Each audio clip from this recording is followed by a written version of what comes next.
Si alguna vez te has topado con el sistema de justicia, seguro conoces esa sensación. Uf, sí. Es como entrar a un laberinto, donde el tiempo va en cámara lenta. Cada paso cuesta una fortuna, y las reglas parecen, no sé, escritas en otro idioma. Totalmente. De hecho, el doctor Alfonso Jaime Martínez Lascano, en la presentación del libro que vamos a desmenuzar hoy, lo dice sin rodeos, ¿Qué es lo que dice? que es un sistema con carencias, y usa una frase buenísima, lleno de recetas arcaicas y rígidas. Recetas arcaicas y rígidas. ¡Wow! Lo describe perfecto. Y lo más irónico de todo es que la solución, o bueno, una parte importante de ella, lleva años escrita en la ley. No es ninguna idea nueva. ¿Te refieres al artículo 17 de la Constitución? Exacto. No solo nos promete acceso a la justicia, sino que desde la reforma de 2008 ya nos estaba diciendo, oigan, no todo tiene que terminar en un pleito de años. Claro. Ahí es donde entran los mecanismos alternativos de solución de controversias. Los famosos MASC, que básicamente son una invitación a que las partes se sientan a hablar y lleguen a un acuerdo por las buenas, ¿no? Exacto. Pero una cosa es tener la ley y otra muy, pero muy distinta es que se use. Y aquí es donde la historia da un giro. Pues inesperado. La pandemia. La pandemia. Como se menciona en el material que tenemos, el COVID-19 fue ese empujón que nadie pidió, pero que parece que todos necesitábamos. Sí, forzó a un sistema que estaba súper anquilosado a dar un salto mortal hacia el futuro. Y justo de eso va la obra que inspira nuestra conversación, Mecanismos Alternativos de Solución de Controversias, hacia la transformación digital. Es un libro colectivo que se mete a fondo para entender qué onda con este cambio. Así es. Analiza cómo la tecnología está, pues, reinventando la forma en que arreglamos nuestros problemas. Vamos a explorar este nuevo mundo desde lo que ya es una realidad hasta ideas que de verdad parecen de película. Muy bien, pues, arranquemos por lo más tangible, por lo que ya podemos ver y tocar, por así decirlo. La mediación en línea. La resolución de disputas en línea, u ODR por sus siglas en inglés. La idea de que ya no tienes que ir físicamente a un juzgado para una mediación. El libro, en el capítulo de Nancy Lara Hernández, pone sobre la mesa las ventajas que son, pues, bastante obvias. Te ahorras dinero, tiempo. Y, lo más importante, borra las distancias del mapa. Eso es clave. Y fíjate que es fascinante ver cómo esto, que sonaba a futuro, en realidad ya tiene historia en México. Ah, sí. El capítulo de Evangelina Verónica de la Tejera Hernández cuenta que Tamaulipas fue pionero. Y tiene todo el sentido del mundo por las distancias enormes que hay en ese estado. Claro. Pero la pandemia fue la que prendió la mecha en todo el país. La Ciudad de México, otras entidades, tuvieron que implementar de la noche a la mañana la mediación en línea. Es que los conflictos no se fueron a cuarentena. Al contrario, los problemas familiares, los mercantiles, se dispararon con el encierro. Era una necesidad urgente. O sea, en teoría, gracias a esto, podrías estar resolviendo una disputa comercial con un socio que está en Tijuana desde tu cocina en Mérida, todo por videollamada. Así de directo. ¿Y es muy complicado el proceso? Para nada. Según lo describen, está diseñado para ser accesible. Necesitas una identificación oficial, claro, para saber quién eres. Ok.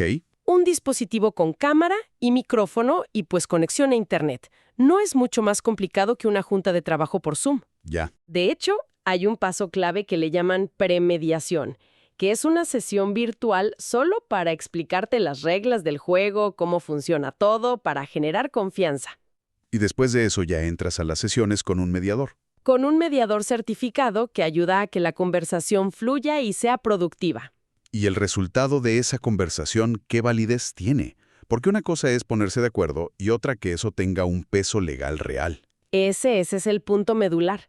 En materia civil, por ejemplo, el convenio al que llegas en una de estas mediaciones en línea puede elevarse a categoría de cosa juzgada. O sea que tiene la misma fuerza que la sentencia de un juez. La mismita. No es una simple plática, es un acto jurídico con todas las de la ley. A ver, suena increíble, sobre todo para quienes vivimos conectados. Pero aquí es donde me surge una duda enorme. Un pero gigante. ¿La brecha digital? Exacto. El propio libro, en el capítulo de María Macarita Elizondo Gasperín, nos da un baño de realidad con datos del INEGI de 2019. Sí, son datos duros. Sí, el 70% de la población usa Internet, pero la brecha es gigantesca. 76.6% en zonas urbanas contra un 47.7% en zonas rurales. Es casi la mitad. Entonces, ¿no estamos creando sin querer una justicia de primera para los conectados y una de segunda para los desconectados? Es la pregunta del millón. Y es sin duda el reto más grande que enfrenta la justicia digital. Y el libro no lo evade, lo pone sobre la mesa. ¡Qué bueno! La promesa es democratizar el acceso, no crear nuevas barreras. La solución no es simple, claro, pero pasa por políticas públicas. ¿Cómo qué? Pues instalar kioscos de acceso en comunidades rurales, capacitar a la gente, quizás pensar en modelos híbridos donde una parte es presencial y otra a distancia. Claro. Pero el punto que planteas es crucial. La tecnología debe ser un puente, no un muro.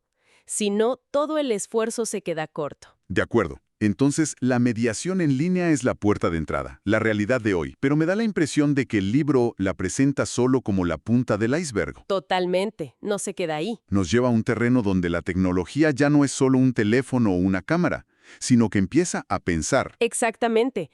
Ahí la conversación escala rápidamente hacia la inteligencia artificial.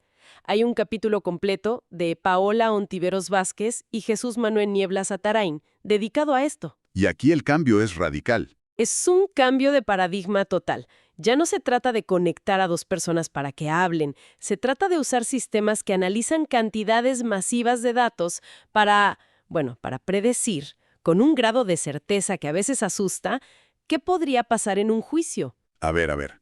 Predecir. ¿Estamos hablando de una especie de oráculo legal digital? Algo así, pero basado en datos, no en magia. El texto los llama sistemas jurídicos expertos. Y ojo, no buscan quitarle el trabajo a los abogados. Sino darles superpoderes. Justo, darles superpoderes. Y mencionan plataformas que ya existen, que no son un sueño guajiro. Por ejemplo, Por ejemplo, Tyrant Analytics. Este sistema crea lo que llama árboles de decisión. Analiza miles de casos pasados y te dice, si tomas este camino legal, tienes un 80% de probabilidades de éxito. Si eliges este otro, caes a un 30%. no manches. Es crudo tener un Waze para un caso legal. Te muestra la ruta más rápida y con menos tráfico para llegar a una sentencia favorable. Es una analogía perfecta. O está Lex Machina, que va un paso más allá. Aún más. Sí, no solo analiza el caso, analiza a las personas. Revisa el historial de un juez específico para ver cómo suele fallar en casos similares. En serio. O el de los abogados de la contraparte para predecir sus estrategias. Y claro, está el famoso Ross Intelligence, al que apodan el robot abogado, que puede investigar jurisprudencia en minutos, una tarea que un equipo de humanos le tomaría semanas. Espera un segundo. Si un despacho grande puede pagar por Ross y por Lex Machina, y con eso sabe cómo piensa el juez y cuál es el argumento ganador, Ajá. ¿no le da eso una ventaja brutalmente injusta sobre un abogado de oficio o un ciudadano que se defiende con lo que puede? ¿Dónde queda la equidad ahí? Tocas otro de los grandes dilemas éticos. Y sí, la asimetría en el acceso a estas herramientas es un riesgo real. La IA podría ampliar la brecha entre la justicia para ricos y la justicia para pobres. Claro. El libro lo plantea como un desafío que necesita regulación, y una muy seria. La idea es que, con el tiempo, estas herramientas sean accesibles para el propio Poder Judicial, para que el análisis no sea un arma privada, sino del sistema para equilibrar la balanza. Tiene sentido. Pero sí, el riesgo de un dopaje tecnológico en los litigios es muy real y se tiene que discutir ya. Ok, pero más allá de ganar un juicio, ¿cómo ayuda esta IA a lo que decíamos al principio, a evitar el juicio? Ese es el uso más constructivo y el que más se alinea con los MASC. La IA puede modelar soluciones. El libro describe 2 sistemas australianos pioneros que son un ejemplo perfecto. A ver, cuéntame. Uno se llamaba SplitUp y estaba diseñado para divorcios. Tú metías los datos de los bienes de la pareja y el sistema, basándose en miles de casos previos, te proponía una división equitativa. Increíble. Le quitaba todo el drama y la carga emocional, al menos a la parte material del divorcio. Exacto. Te daba un punto de partida basado en datos, no en tú me hiciste, yo te hice. Precisamente, separaba la emoción de la matemática. El otro sistema, también australiano, se llamaba Shyster. Hacía algo parecido. Analizaba tu caso y te mostraba una proyección muy realista de lo que pasaría si te ibas a juicio. Y al ver esa foto del futuro, Las partes se volvían mucho más razonables, mucho más dispuestas a negociar un acuerdo, porque la incertidumbre, que es lo que muchas veces alarga los pleitos, pues desaparecía. claro, se vuelve más difícil ser necio cuando una máquina que está diciendo que tienes un 90% de probabilidades de perder. Justo. Pero me imagino que los retos para implementar esto son enormes. La privacidad de los datos, por ejemplo. Le estás dando a un algoritmo los detalles más íntimos de tu vida. Sin duda. Y el texto es muy claro en eso. Los retos son tanto tecnológicos como humanos. Está la ciberseguridad para proteger esa información tan sensible. Obviamente. La necesidad de una regulación estricta sobre cómo se usan esos datos y, por supuesto, el factor humano de confiar en la recomendación de una máquina. Sí, que no es poca cosa. Para nada. Pero la ventaja que impulsa todo esto es la promesa de una justicia más objetiva, basada en patrones y datos, no en el humor del juez o en el calor de una discusión. Muy bien. Si la inteligencia artificial es como el cerebro de esta nueva justicia, el libro nos lleva a una última frontera, que parece más bien el corazón. Y esto de verdad parece sacado de una película de ciencia ficción. Sí, esta parte está increíble. El capítulo de Josué Alán Ferrer Rodríguez propone usar realidad virtual para resolver conflictos. Suena a locura, ¿no? Pero cuando desglosas la lógica, tiene bastante sentido. ¿Por qué? La realidad virtual ya se usa con un éxito tremendo en psicología para tratar fobias, estrés postraumático, cosas muy complejas. ¿Cierto? El autor se basa en dos conceptos clave de la RB. Inmersión, que es esta sensación de que de verdad estás en ese otro lugar, Ajá. y sentido de presencia. La propuesta es usar esa capacidad de inmersión para atacar la raíz de la mayoría de los conflictos, las emociones que nos ciegan y la incapacidad de ponernos en los zapatos del otro. A ver, explícame esto como si tuviera 5 años, porque me cuesta trabajo imaginarlo. En una disputa familiar, una muy fea, ¿cómo funcionaría? Me pongo unos lentes y ¿qué pasa? El autor propone dos funciones que son, honestamente, revolucionarias.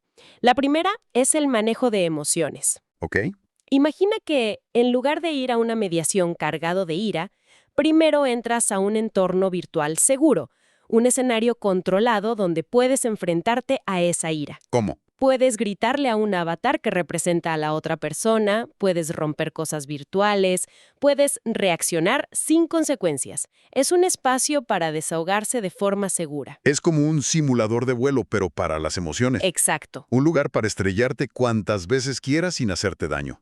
Y así aprender a volar mejor en la vida real. Exactamente, esa es la idea. Aprender a pasar de la reacción a la respuesta.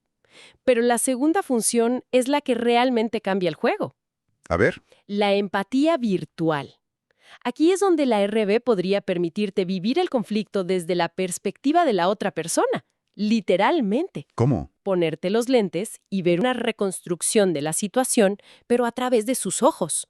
Escuchar los argumentos con sus oídos, sentir el entorno desde su posición. Un momento. Eso suena increíblemente potente, pero también me suena un poco a manipulación. ¿Es una buena observación? ¿No podrías usar esta empatía forzada para hacer que alguien acepte un acuerdo que no le conviene simplemente porque lo bombardeas con la perspectiva emocional del otro hasta que cede? ¿Dónde está el límite ético? Es una objeción fundamental y muy válida. El autor argumenta que esto no puede ser una herramienta de coacción, sino de facilitación, y siempre guiada por un mediador profesional. O sea, no es para lavarle el cerebro a nadie. Para nada. La idea es romper las posturas rígidas. A veces las personas no llegan a un acuerdo no porque sus intereses sean irreconciliables, sino porque están atrapadas en su propia narrativa. Son incapaces de ver la situación desde otro ángulo. ¿Y esto podría romper ese bloqueo? El libro sostiene que la empatía se construye sobre la conciencia y la habilidad de interpretar los sentimientos ajenos. Vivirlo, aunque sea virtualmente, podría ser ese cortocircuito que se necesita para que la gente vuelva a la mesa a conversar como seres humanos y no como adversarios. Hemos hecho un recorrido que de verdad ha sido alucinante. Empezamos con una simple videollamada para una mediación, algo que la pandemia hizo, pues, casi cotidiano. Sí, lo normalizó. De ahí saltamos a la inteligencia artificial, que ya está funcionando como un estratega legal que predice resultados. Y terminamos en la frontera de la realidad virtual, que no solo busca resolver un pleito, sino algo mucho más profundo: Generar empatía. generar empatía. Y creo que es vital regresar a la idea central de la obra.